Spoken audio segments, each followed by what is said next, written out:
CNBC Africa's Kenneth Igbomo had a conversation with Ahmed Rashad Attout, Director, Financial Sector Development at the Africa Development Bank, on unlocking Africa's economic potential.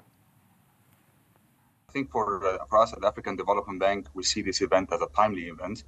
The discussions around adequate financing, the quantum of financing, and the quality of financing to our African regional member countries, be it sovereign and non-sovereign, is very important. And I think the fragility aspect of the event this year is really also even more important given the macroeconomic conditions in Africa. So as we all know, finances plays a crucial role in Africa's development and economic growth. We believe that this is a way forward, and it enables governments to invest in infrastructure and other different type of real sector. And our role at the African Development Bank has been, and it will continue to be, to ensure the creation of a conducive and enabling environment in our different regional member countries.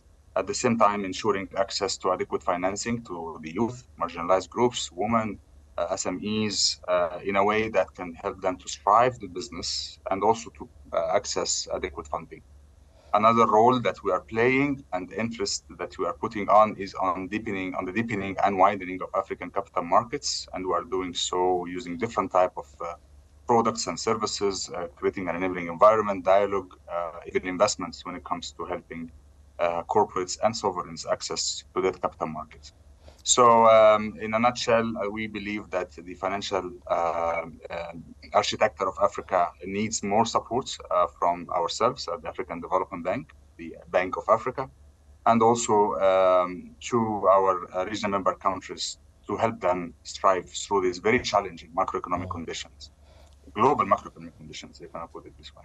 Yeah, no doubt mobilizing resources at a time like this, especially for peace-positive projects, will come a long way to solve the challenges that we're looking at. But I'd like you to speak on the role of entrepreneurship in all of this. You know, how can this help prevent, these fragile complications that we see play out? We in Africa, we have the largest youth population globally. I think 70% of our people are under the age of 35. However, this demographic advantage, we saw it in India and China, it has been an advantage, comes with economic vulnerability.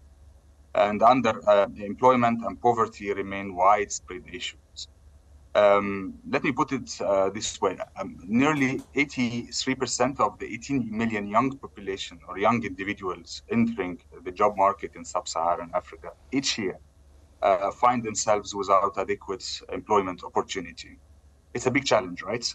So in the face of this challenge, entrepreneurship emerges as a promising avenue to address youth unemployment, a factor contributing to fragility in many African nations.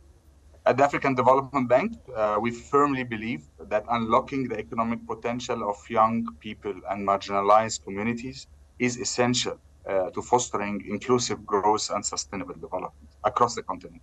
This is really on top of our priority agenda and our 10-year strategic plan and our high fives agenda, priority agenda. I personally, I strongly hold the belief that entrepreneurship can serve as a crucial tool in the reconstruction and stabilization of conflicts and fragility affected markets. It has a potential to empower individuals, create economic opportunities, and ultimately contribute to the overall well-being and prosperity of these markets. From another standpoint, and despite the numerous barriers African entrepreneurs precisely face in fragile contexts specifically, I would say that they have managed to create sustainable businesses. I think kudos to them, really. All right, now, they were able to sorry? No, continue. That often cater, as young entrepreneurs and entrepreneurship in Africa often cater to local needs and address challenges contributing to fragility. We have seen them as a source of income that is helping families and communities, and at the same time, they are really helping in fostering inclusive and economic growth.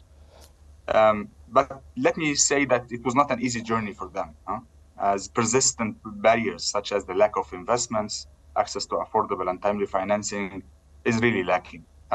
Also, they have a challenge when it comes to quality business of developing themselves as well, when it comes to skills. Another main challenge is really the traditional banks and financial institutions who tend really to hesitate when it comes to funding young entrepreneurs, especially startups and innovative ventures. Of course, we understand their positions because it's primarily driven by the perceived risks and collateral requirements and other. This is mainly like an overall view of how entrepreneurship can play a role and the challenges they are facing. The good thing, I would say, rather, is that we are seeing more and more private sector partnering with governments to tackle development issues, particularly in conflict and post-conflict markets. Yeah, it's good to see this. It's good to see these concerted efforts play out. But I'm now going to take the conversation still around what you're talking about on an institutional level and looking at the context of fragility. And I'd like to know the role of the youth entrepreneurship investment institutions. We noticed that we have this serious challenge when it comes to youth access to finance. And I think President Adesina is championing the youth entrepreneurship investment banks. It goes beyond financial support, right? So the youth entrepreneurship investment banks targets, in a nutshell, all our regional member countries. It complements what we are currently doing in supporting medium and small sized enterprises, or what we call the MSMEs and entrepreneurship initiatives, by seeking to address the specific market failures which prevent youth entrepreneurs from reaching their full potential. Let me make it easy. The overall goal of the YEIB as an investment and development institution is to build and scale up youth entrepreneurship ecosystems, including multi-stakeholders partnerships to ensure more coherence and effective access to financial and technical support for youth entrepreneurs.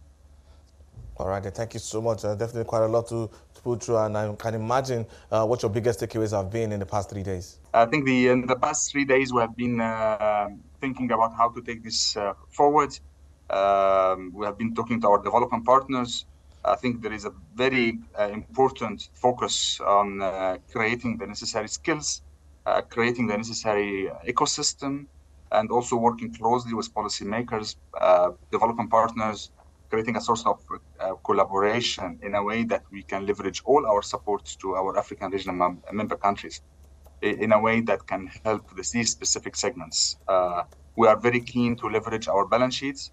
We are very keen to use to deploy our products, funded or unfunded, for the benefits of the people of Africa.